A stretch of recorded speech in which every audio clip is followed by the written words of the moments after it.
Hey guys, quick question.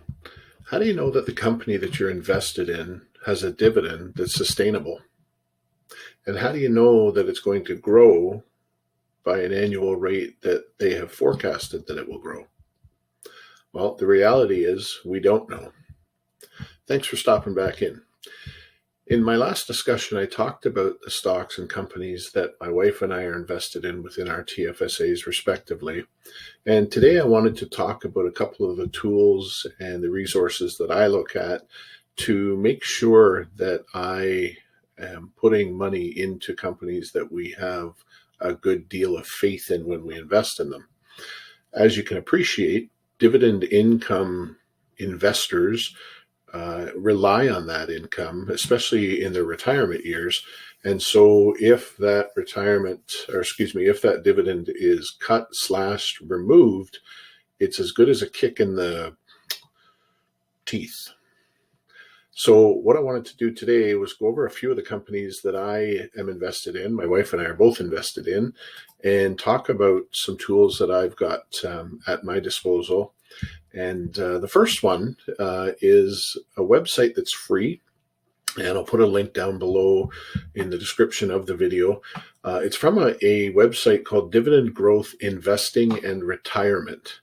And what they have is they have an Excel sheet that they will email you every month, and it's called the Canadian Dividend All-Star List. And this is a list of 125 companies on the TSE, and it shows a great deal of history. So on the screen right now, I've actually hidden a number of columns and a number of rows so that I could put this on here without having to move around on the screen, hopefully. And I wanted to just go over a few of the things that are on this spreadsheet. In all seriousness, this spreadsheet has so much information on it. I haven't even gone through half of it yet. But the main first 2 or 3 pages has a great deal of info, and something that I've found I can use for my own information when I'm looking at a company and its dividend. So you can see there the rows of the spreadsheet that I have hidden is showing you somewhere in the neighborhood of 8 or 9 different stocks. And I'm just going to go over a couple of them. And the first two, Fortis and Canadian National Railway, right near the top. Number 2 and number 10 on this list. Number 1 is Canadian Utilities, the only current dividend king. Fortis about to become one within the next year or two.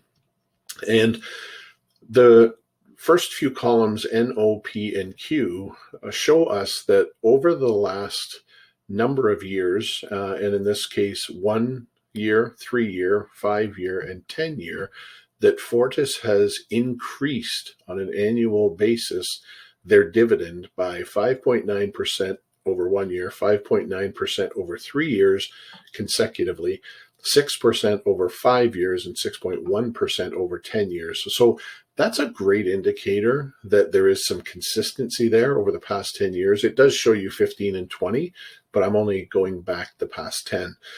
So there is definitely some consistency there within Fortis, and it's a good bet that they're going to continue to increase their dividend, especially Fortis. As I said, next year or two, they're going to be 50 consecutive years. But the other side to this that I wanted you to have a look at is columns T, U, and V, which talk about the trailing 12 months earning per share payout ratio, the next 12 months forecasted payout ratio, and then the trailing 12 months cash flow per share payout ratio. And what that means is, in the first instance, 81%, in this example for Fortis, 81% of Fortis's profits went to paying out dividends to their shareholders. Now, that's pretty high, but for a utility, that's not overly excessively high.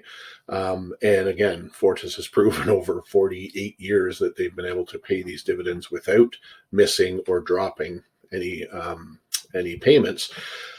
But it's interesting, the next 12 months, it's anticipated for that to drop to 77%. So again, for a utility to drop that 4%, again, just shows a solid company there.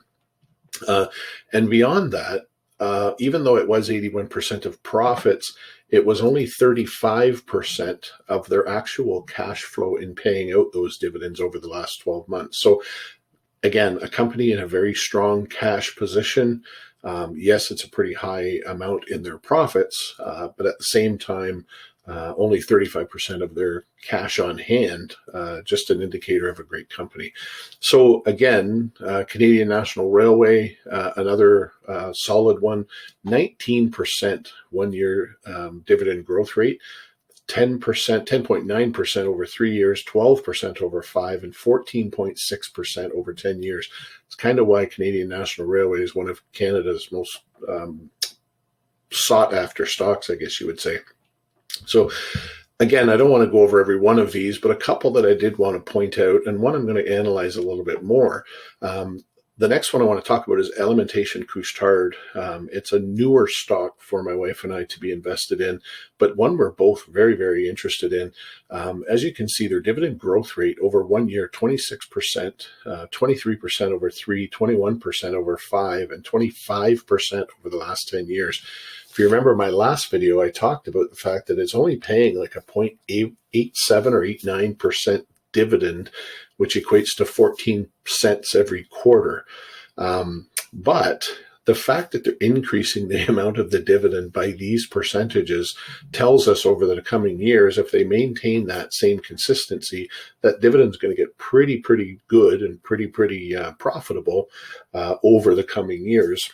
The other point to note here is that the payout ratio for Alimentation Couche-Tard is only 15% of profits. So you can assume from this that they're putting a lot of money back into the company to make the company more valuable, which turns into capital gains for us. So again, a little bit outside of what my wife and I were looking for, given our situation and where we're at right now. But hopefully in the next 5 to 10 years, this is now a company that will have really established itself and be willing to give out more in dividends down the road, which means right now is a perfect time for us to accumulate shares within the company.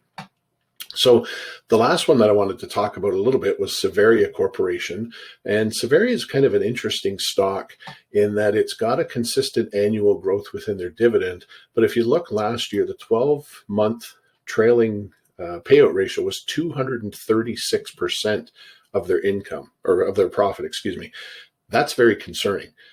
The question is, next year they're anticipated to be paying out, the next 12 months, only 63%. So how is that possible to go from 236, you're really digging into the profits, down to 63%?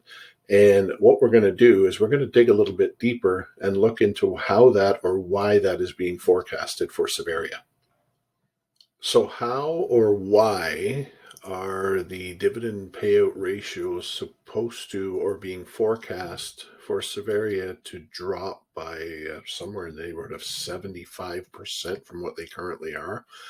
Well, a lot of this goes to current results and then forecasted future results. Savaria has come out recently with some preliminary numbers. Those final numbers are being announced on March the 15th, 2023, where revenue increased from $661 million in 2021 to expected to report $789 million for 2022, which is an increase of 19%, excuse me, with an EBITDA, easy for me to say, which is earnings before interest, taxes, depreciation, and amortization of $120 million as opposed to $100 million in 2021, which is an increase of 20%. So again, current results bettering their results in 2022 from 2021. But beyond that, the estimates going forward, or the outlook, if you will, is that Savaria also is anticipating for the next 12 months revenue growth of 8 to 10% and an EBITDA increase of about 16% for 2023. Now, again, that's based on some assumptions that the company is making. But if you go and look at some of what the analysts are saying, there are a number of analysts that seem to be anyway pretty high on this company for 2023. The stock currently trades at just under $17, $16.80 some odd cents, with analysts projecting that to hit as high as $22.50 to $25 this year, and a low expected of $20. So that's a pretty solid increase for the share price. Of course, we have to look at the other side. What are the expenses? What should the expenses come in at for 2023? But there's a lot of optimism with the analysts. And of course, there's some optimism within Savaria's current outlook for 2023. And that is why they are putting out that they anticipate this payout ratio to drop substantially. So again, information from the company, will it happen? Will it not happen? Well, that's what we have to determine. And that's what we have to base our decisions on, as to whether or not the company has proven to us in the past or shown us that this can happen. Otherwise, we're flying blind. So again, this is just some of the info that I go and search for. That spreadsheet that I spoke about earlier, the Canadian Dividend All-Star list, they make it on there for a reason. And again, analysts can be wrong, but analysts can also be right. And we can use some of the information that we can find out there to really help us in our decision making. So hopefully you found this video helpful.